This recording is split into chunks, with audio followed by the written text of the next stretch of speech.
자, 지금부터 우리 오늘 배웠던 내용 한번 정리하는 시간 가져보도록 하겠습니다.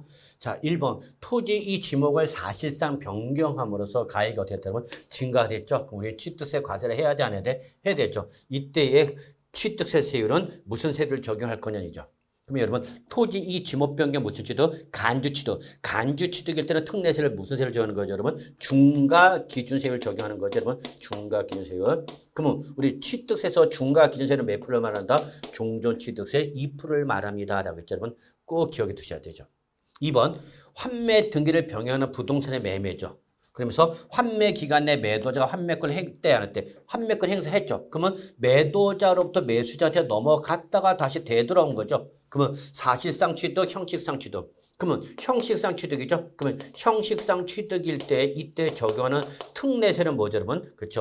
표준세에서 그죠, 여러분? 표준세에서 중과기준세를 몇 프로, 여러분? 2%를 뺀 세율로 중과기준세를 2%를 뺀 세율로 산출한 금액을 세율로 한다. 그래서 항상 형식적 취득일 때는 기본적으로 표준세에서 2%를 뺀 세율로 가세는 거다. 절대 놓치면 안 되죠, 여러분?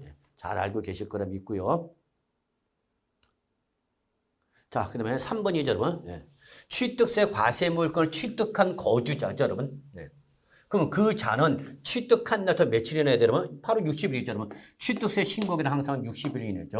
다만 상속을 받았다, 그렇죠, 여러분. 그러면 상속 개시일부터가 아니죠, 여러분. 상속 개시 속한 달의 말일 여기 좀 고쳐주시 바랍니다, 여러분. 상속 개시에 속한 달의 말일 이렇게 고쳐주시 바랍니다. 상속 개시에 속한 달의 말일부터 몇 개월 이내죠, 여러분? 6개월 이내죠. 6개월 이내. 그 앞에다 세를 적용하여 산출한 세액을 신고하고 납부하는 거죠, 여러분. 그래서 역시 정리 주의합니다. 그래서 상속일 때는 상속 개시 속한 달의 말부터 6월 이내에, 다만 비거주자가 받았을 때는 9개월 이내였죠. 근데 증여를 받았다. 그러면 그때는 언제, 여러분? 그 증여로 인한 취득일, 즉 계약일에 속한 달의 말부터 몇 월이네, 여러분? 3월 이내. 정리해 주시기 바랍니다. 자, 4번. 취득세 과세 물건을 취득한 후 중과대상했다. 즉 당초 취득할 때 표준세율 대상이었다가 얘가 뭐로 바뀐 거죠? 중과세율 대상으로 바뀐 거죠. 그 유명한 뭐죠, 여러분? 과세 물건의 상태 변동 그랬죠. 그럼 그때는 과표 전체에 대해서 중과세를 적용해서, 그죠? 중과세율을 적용한 산출세액이 나오면 여기에 대해서 당초 납부할 때 표준세를 납부한 게겠죠? 그래서 이미 납부한 세액을 어떻게 해야지? 빼줘야 되겠죠. 이미 납부한 세액을 뺀 금액을 세액을 해서 어떻게 하죠? 신고 납부해야 되는 거죠. 신고 납부. 언제까지, 여러분? 그 사유 발생일 등으로부터 며칠 이내에, 여러분? 60일 이내에 해야 되죠. 이때 이 차감하는 이미 납부한 세액에 뭐가 포함됐다면 가산세가 부과됐다면 가산세는 포함한 금액이다, 제외한 금액이다. 그러면 가산세를 제외한 금액으로 이미 납부한 세액을 차감한 것을 바로 추징세액으로 하여 60일 이내에 어떻게 하죠? 신고하고 납부해야 되는 거죠, 여러분. 기억해 주셔야 합니다.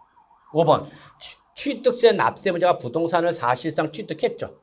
근데 그에 따른 신고를 하고 안 하고 매각했답니다, 여러분. 그럼 그때는 산출세액의 100분이 얼마죠, 여러분? 그죠? 80%, 소위 말하는 뭐죠, 여러분? 중가산세 잊지 마시기 바랍니다, 여러분.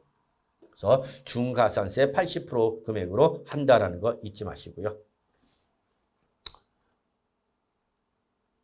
자, 그 다음에 6번이죠. 지방자치단체의 장은 취득세 납세 의무가 있는 법인이, 그래서 이거는 법인한테만 적용합니다. 그렇지만 개인한테는 적용 안 하고. 그래서 법인은 반드시 장부 등을 작성하고 그다음에 뭐야 되지만 보존을 해야 되는 거죠. 근데 그걸 했다 안 했다? 안 했다 지금 그 얘기죠. 그러면 산출세액 또는 부족세액에 대해서 100분이 얼마죠, 여러분? 자, 이때 부과되는 가산세는 몇 프로? 100분의 10이죠. 그래서 여러분 100분의 10, 20%가 아니라 10%라는 거 꼭 기억해 두시고요.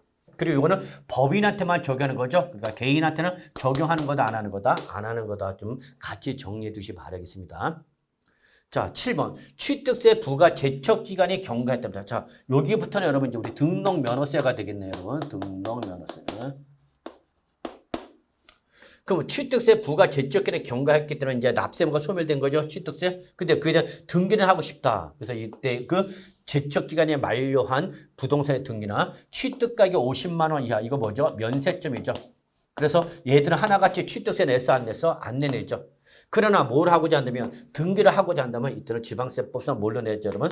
등록면허세로 내야 되는 거죠. 등록면허세가 부과되는 거죠. 자, 8번 같은 등록에 관계되는 재산이 둘 이상의 지방자치단체에 걸쳐 있는 거죠. 예. 이때 등록면허세를 지방자치단체별로 걸쳐 있다 보니까 지방자치단체별로 부과할 수 없거나 예, 또는 납세지가 분명하지 아니한 경우도 이럴 때는 어디로 할 거냐. 이때는 등록관청 소재지가 납세 의무지가 되는 거죠. 등록관청 소재지를 납세지로 하는 거다. 자, 그 다음에 9번 갑이 을이 소유하는 부동산에 대해 전세권 설정 등기를 한답니다, 여러분. 그럼 여기서 전세권 설정권자는 누가 되는 거면 갑이 전세권자가 되는 거죠? 네, 전세권자가 되는 거죠. 그래서 을 소유 부동산에서 전세권 설정 등기를 한다. 이때 지방세법상 등록면허세 납세 의무자는 누구냐는 얘기죠. 그럼 이때 등록면허세 납세는 항상 누가 이러면 명의자한테 하면 되는 거죠. 명의자. 그럼 이때 전세권 설정 등기는 누구 명의로 하는가? 갑의 명의로 하는 거죠, 여러분. 그러니까 당연히 누가 전세권자인 갑이 등록면허세 납세 의무자가 되는 거죠. 뭐 그렇게 어려운 내용 없죠, 여러분. 네. 자, 9번, 10번이죠, 여러분. 자, 채권 금액에 의해서 과세액을 정하는 경우에 일정한 채권 금액이 있다, 없다? 없다. 채권 금액이 있으면은 그때는 그 채권 금액을 하면 되는데 얘가 없답니다. 그때는 어떻게 할 거냐 얘기죠. 그때는 어떻게 하지, 여러분? 채권이 목적이 된 것에 가해. 채권이 목적이 된 것에 가해. 채권이 목적이 된 것에 가해이죠. 즉 채권 최고액 떠올리라 여러분. 그래서 바로 채권이 목적이 된 것에 가액 또는 처분의 제한이 목적이 된 금액 이거를 바로 등록면허세의 과표인 채권 금액으로 봐라라는 것이 바로 우리의 정리 내용이 되겠습니다. 자, 우리 오늘 강의 여기까지 하겠습니다, 여러분. 수고하셨습니다.